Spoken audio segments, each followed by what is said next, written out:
Hello friends, welcome to my YouTube channel online learning website.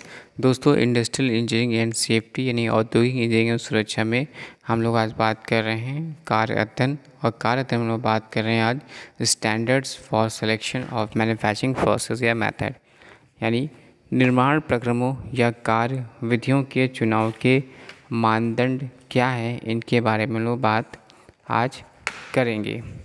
तो दोस्तों, कार्यस्थल पर एक बहुत सारी प्रक्रियाएं चल रही होती हैं। उनमें से अध्ययन हेतु किस विधि को सबसे पहले चुना जाए, यह बहुत ही महत्वपूर्ण प्रश्न होता है। और मुख्य रूप से हम निम्न 3 बिंदुओं पर ध्यान देना परमावश्यक होता है। पहला होता है इसकी आर्थिक पहलू और तकनीक पहलू और मानवीय पहलू पर। पहले बात करते हैं आर्थिक पहलू यानी इकोनॉमिक एस्पेक्ट्स। सबसे पहले ऐसी कार्यविधियों को अध्ययन के लिए चुना जाना चाहिए जिसमें सुधार करने से सर्वाधिक आर्थिक लाभ हो सकने की संभावना हो।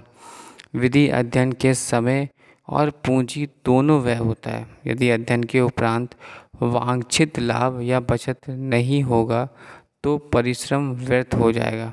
अतः आर्थिक दृष्टिकोण से निम्न बिंदुओं पर ध्यान रखकर विधि का चुनाव करना चाहिए। जिसमें कि पहली विधि जिसको हम लोग बोलते हैं यहाँ पर 4 विधि में कि ऐसी विधि जिसमें अत्यधिक श्रमिक शामिल हो। दूसरा, ऐसी कार्यविधि क्रिया विधि जिसके अत्यधिक स्क्रैप एवं दोषायुक्त उत्पादन हो रहा हो।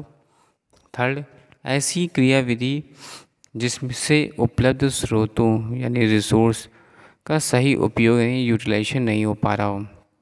या ऐसी क्रिया विधि में श्रमिक एवं सामग्री की अनावश्यक गति अथवा सामग्री का पश्चात गति यानी बैक ट्रैकिंग मटेरियल बार बार हो रहा हो।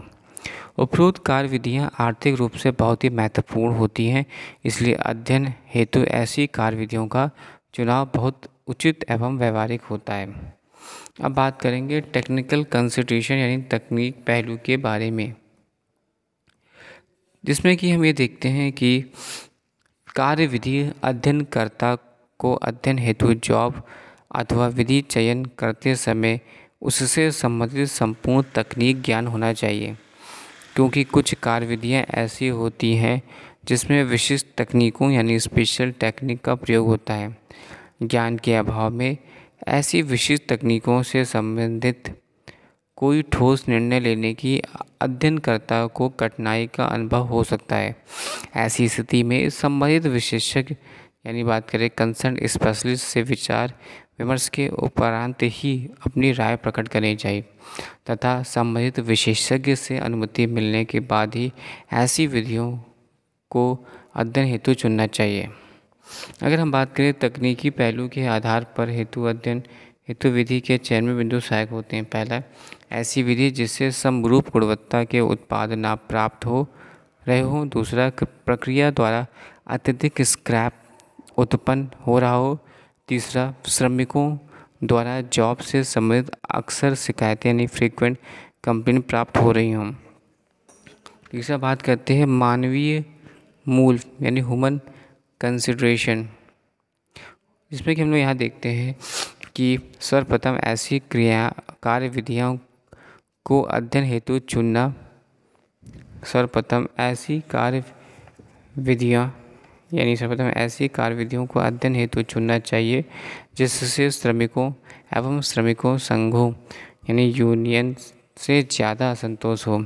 इससे मानवीय प्रतिरोध स्वतः ही समाप्त हो जाएगा और श्रमिक वर्ग इसका स्वागत एवं अध्ययन में सहयोग भी करेगा।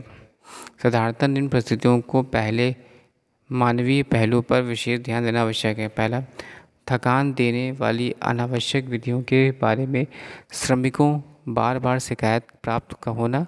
दूसरा, दुर्घटना की आवृत्ति यानी फ्रीक्वेंसी में वृद्धि होना। और तीसरा होता है आय में निरंतरता का अभाव यानी inconsistent earning. Thanks for watching and sharing.